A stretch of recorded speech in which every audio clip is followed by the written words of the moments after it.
The best of money matters. Right Business. Welcome to The Right Business, where we dive deep into the stories of trailblazers who dare to disrupt the status quo, find the gap in the market to find the right business. Hello, I'm Hongbin Jeong. Now, Semula is a Singapore-based social enterprise that's giving plastic waste a second life.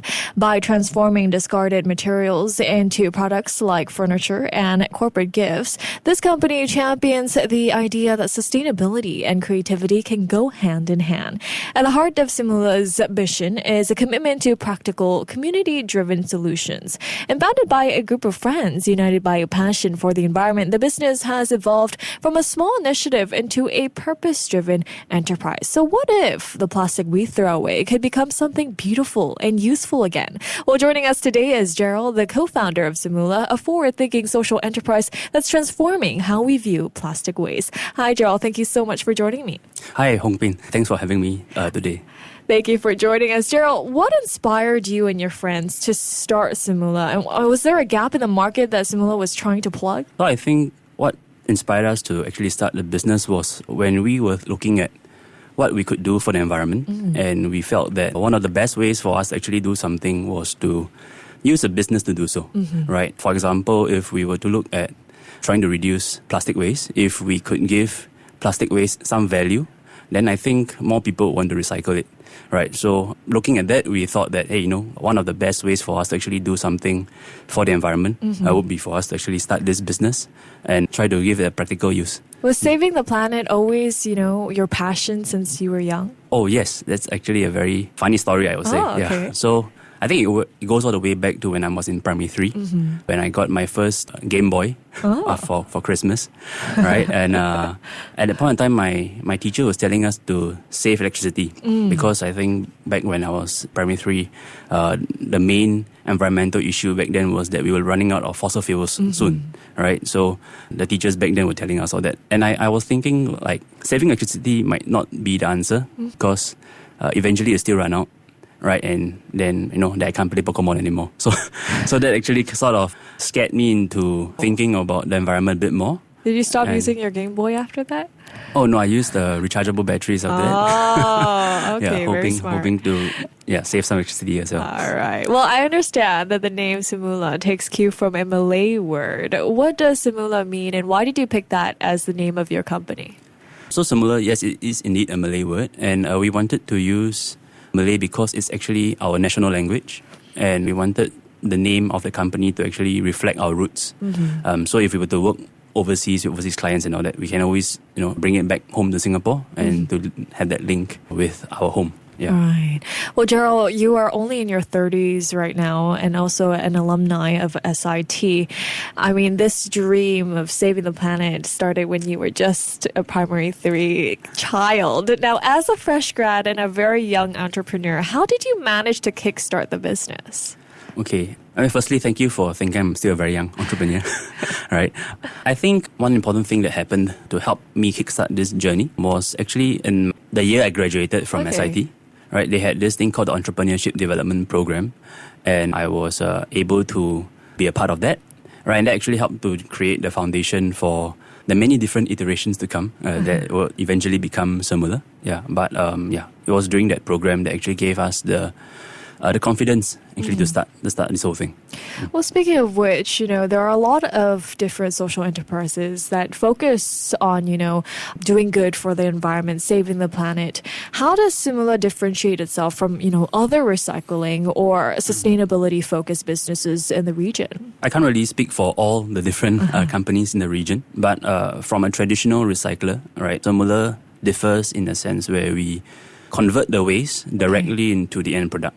So we skip the stage of turning waste into pellets, which is traditionally what's being done. And then these pellets are then sold to other manufacturers. But we skip that and we go straight into making end products so that our clients, like the designers and different fabricators, can use them straight away. So let's dive into that. I mean, from furniture that makes a statement to functional items like trays and coasters, the possibilities are endless at Semula. So can you walk us through the recycling process at Semula from collection to the creation of a final product? Oh, yes, for sure. For us, we work with businesses, so mostly cafes and ice cream makers, mainly because they have homogeneous plastic waste for us to collect from. And I must say that the partners that we work with are super awesome. They clean the bottles for us and they clean and dry them.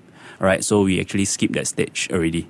And what happens is after we collect these clean bottles, we shred them into flakes and we melt them into the different shapes that are required. So it depends on what the client requires. We can either turn them into sheets, either rectangular sheets or square sheets, round stool tops. Right? And recently we've also been able to extrude them into beams. Yeah, so it depends on the requirements. That's very interesting. I mean, what has been your approach then to marketing Semula's products and mission to both individual consumers and corporate clients? Oh, so far I think we've been very blessed in the sense that most of our clients have found us through word of mouth or maybe through events that we have done, right? Either through like road shows or booth events. So yeah, that's most of the marketing we've done. We also do a little bit of marketing on our Instagram. And I think recently, maybe not so recent, last year, we did like a SEO, SEM thing for our website. And that has helped us also to become more, I guess, more seen by the market. I believe you also conduct workshops as well. What do they entail? Oh, yes. So workshops, we do a variety of workshops from biodiversity trails to things like carabiner workshops where people come down. Either we go to to a client's place, right, or to the community space to do so, or people can come to our office to do as well. We allow people to convert plastic into a functional item for themselves. I think the entire idea is that we want people to firstly see the recycling process so that they have some confidence in the recycling system. And also at the same time to see that this waste that they have brought or we provide can actually be converted into something useful and meaningful, right? That they can use in their daily lives. Yeah, and something they never thought that plastic waste could transform into something more beautiful, right? Yes. So what are some of the biggest challenges that you faced in promoting a circular economy and changing public perceptions around plastic waste? I think one big challenge that we face and continue to face is that the perception that if something is made from waste, then it must be really cheap or free, right? Where I think that is totally wrong in a sense, because actually if we look at the material itself and we take out the waste component, it is still just a material as good as new, right? So made from plastic, Exactly. So if we were to do all the processing to it and convert it into something new, we can just imagine it as instead of me, digging the ground for fossil fuels and turning it into virgin plastic, I am doing the same process, just that with existing plastic. Yeah. Right? So in a way, it's not really a waste material, it's just material. One man's trash is another man's treasure, right? Yes, definitely. Well, in what ways does Semula also align with Singapore's Zero Waste Master Plan and the UN Sustainable Development Goals? So with regards to the Zero Waste Master Plan, I think what we are trying to do is, instead of just cutting down on the waste we generate, we also want to make sure that the waste generated can be converted into something useful, right? Because if we look at the bigger picture, Semakau landfill is still going to fill up, even though we may cut down on the waste we produce. Eventually, it will still be filled, whether it's just 2035 or later, right?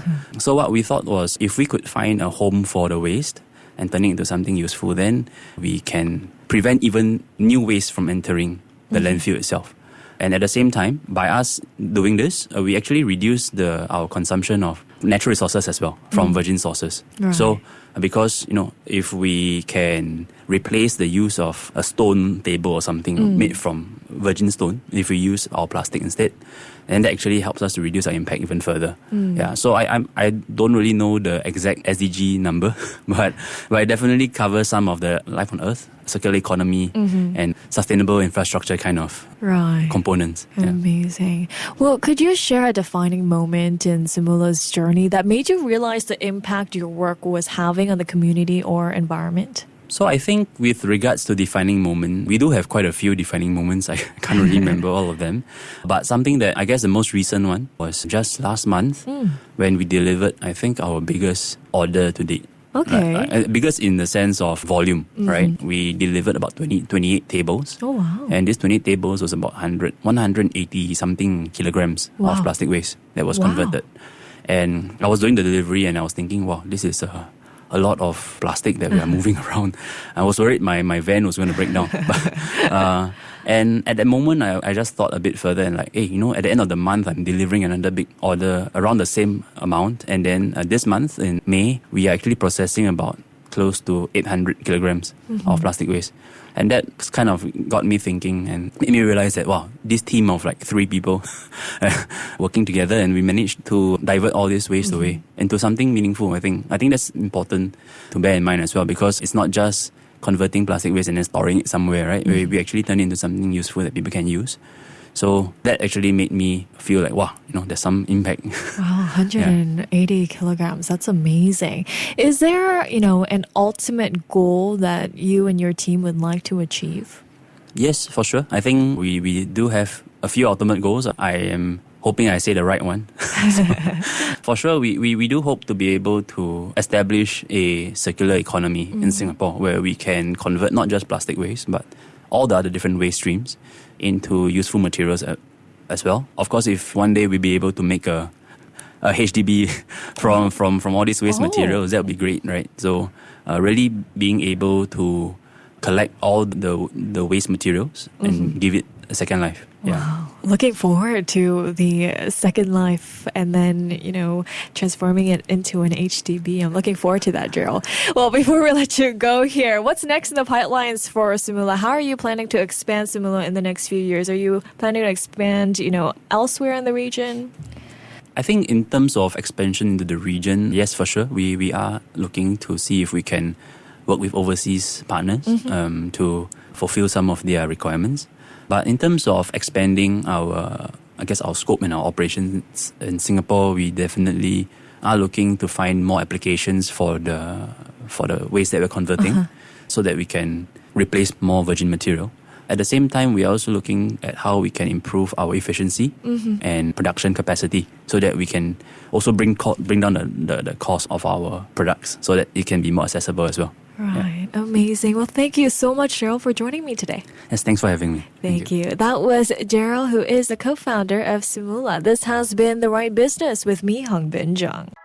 To listen to more great interviews, download our podcasts at audio.sg or download the audio app. That's AWEDIO, audio at the App Store and Google Play.